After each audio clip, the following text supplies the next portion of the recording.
Do you like your voice? I hate it. You hate your voice? Yeah. That's interesting. When I hear myself, which I try never to do, to me it sounds like someone who's kind of labored under heavy narcotics for years and years. First of all, I want to say, I'm a huge fan of your name. Your name, you have the best name, Barack Obama. When I first heard it, I was sure it was Irish. When I first heard it, it is. There's an apostrophe after the O. I knew that. I knew that. And Barack is actually an ancient Celtic name. Very nice. So we're ancient cousins. That's is what exactly you're right. Very You nice. and me, we're right there. I'm taking you to Ireland someday. This is my brother here. Now, it's kind of crazy. The way that I met Simon was they asked me to be a guest judge, Focus, Conan, to be, they asked me, serious talk.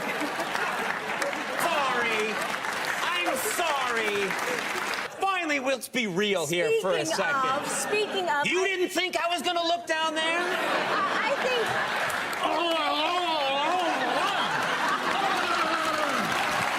You may have the best voice of any actor on the planet right now. You have a terrific, mellifluous voice. Did you always have that voice? Was it a natural gift? No, it's not a natural gift at all. I don't think any voice is a natural gift. Someone helps you get it. Really? What was your voice like before you started? It was high. I had a very thick Southern accent. I was raised in Mississippi.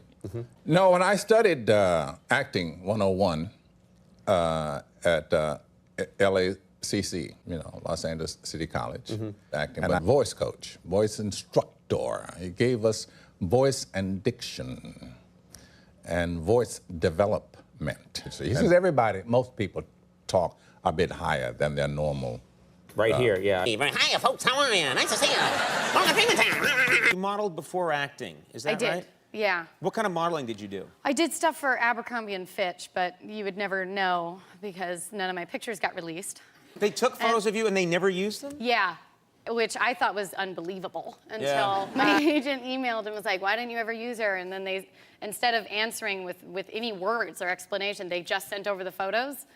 And there was this one part where they threw us a football and we were on the beach, so they were like, play football. There's like this one picture where this girl is like just about to catch this football, and behind her, I'm like flared nostrils, red face, my hair's crazy, and I'm like midair, like,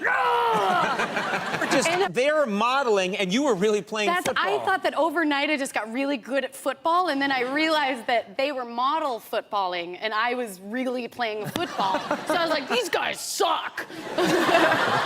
Bill, thanks for being here. Like a lot of people, I love your Al Pacino impression. Thank you. When did you first do that impression? I used to do it, and it was Al Pacino giving a speech to a film crew on the first day before the first shot. To sort of inspire them? Inspire them, and he was like, I love film. I love women. I love wine. I love kangaroos. Hey, why not? I got problems. Of course, we all saw the Friends finale tonight. I love that Joey. You love that Joey. I love that Joey. Yeah. Where did you watch it? I'm just curious. Backstage. Yeah, nice. Yeah. You were there. Very good. Yeah, I was there too. We were drinking. Those were some good times. Whipping it up. Yeah. When Rachel did that. Wow. I was inspired. You were inspired. Were your parents supportive when you told them? No. No, I told my mother, I'm going to, I was a carpenter. I was working on a framing crew, and I told my mother, I think I'm going to quit this and I'm going to move to New York and be an actor. And she said, what? Oh, Matthew, what do you know about acting? I said, nothing. I don't know anything about it. I'm going to go try and figure it out. Yeah. So what does she say now? Thanks for the Mercedes.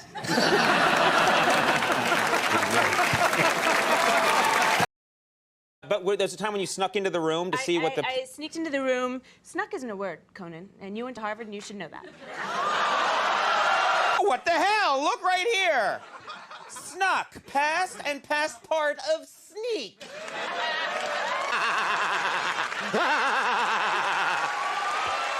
And he said, I've never, ever, ever had a DNA result like this before. And I said, what is it? And he said, you are 100% Irish. He said, you are 100%. He said, I've never seen a 100% anything. And I looked it up, and it's true, and you get their DNA samples. And I said, well, I didn't know what to make of this. I said, what does it mean? He said, what does it mean? He said, it means you're inbred. Thank you so much for being here. I told you backstage I am a huge fan of yours. And your performance in *Inglourious Bastards, I think, has ruined my marriage. Because every time that movie comes on, I can't stop watching it. And I'm always watching you. I loved your performance, as did everybody. Blue, blue. What's that? Blue, blue. Blue, blue? You interrupted me for blue, blue? No one gets away with that but you, Christoph Waltz. Thank you. Quiet. Blue, blue.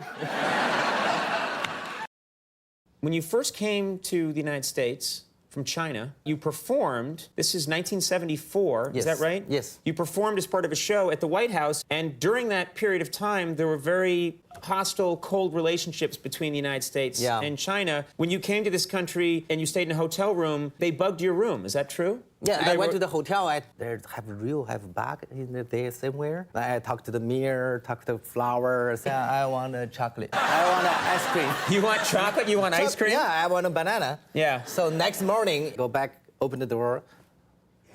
I shocked. Everything I ordered, I asked, is on the table. Just really? They've gotten it for you? Well, that's very nice. That must have made you think, well, United States, not so bad. Yeah, all right. very good. You know, you have a secret of self-defense, and it's interesting. I heard that you had a secret of self-defense, and I was expecting something about a move or something. You said it's an attitude is your secret to self-defense. Just a smile. A smile? Yeah, smile to people, because when you hurt people, they will revenge, and then you fight again, never stop. So you just smile, make people happy, then we'll stop war. Kong isn't there when you're acting in the scene, so what are you imagining in those scenes? I had to imagine some monsters that don't exist in the movie and don't exist in reality. I concocted this one that was pretty kick-ass that scared me, and it's a combination. It's like a tiger that's running at you full gallop, but with the head and mouth of a shark. Really? Yeah. I haven't heard of this creature before. The shiger. The shiger. It's terrifying. And the thing is, the shiger comes at you and has a special roar that's more like a... That's really scary. I got scared. And then I find out, and it was just today that someone pointed this out to me, that your first real paying acting job was on this show, which I hadn't even realized. And Who told you that? It was one of the producers came up to me, and he said that it was 10 years ago, and then he showed me the tape, and you came on as a little girl and did a sketch on our show, and I think they just have a still from it anyway, because we were just looking at this today. Oh, God. That's back when I was a little girl, too, apparently. You know, thanks for being here. I don't want to embarrass you, but I'm going to bring up something that happened to you not too long ago, which many men would be thrilled to have happen to them. Okay. You were named one of People magazine's sexiest men alive. Apparently, narrowly edging me out, apparently. Narrowly, yes. Right at the, why is that funny? Never seen them so happy. You have like 3 older brothers like me, too. It's like, they say, oh, one of People's sexiest men alive. Well, who was the sexiest, jackass? Yeah, that's... you mentioned you're single. You've dated both British men, American men. Preference? Do you like... what's the difference, really? I think that American men are a little more confident, as we just saw, and maybe they'll be like, you know, hey, you want to go out with me? And then in England, I think it's a bit more like the girls have to say, excuse me, would you like to go out with me? And I think that maybe is the difference. Really? So British men, they're shy. Are they shy? They're shyer. By the way, what's going on between you and my girlfriend?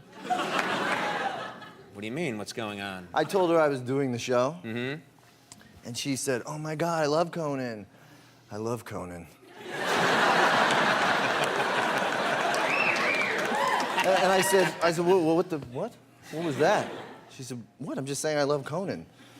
I love Conan. I said, but how come you keep saying it twice? And how come when the second time you say it, you kind of say it like somber and to yourself?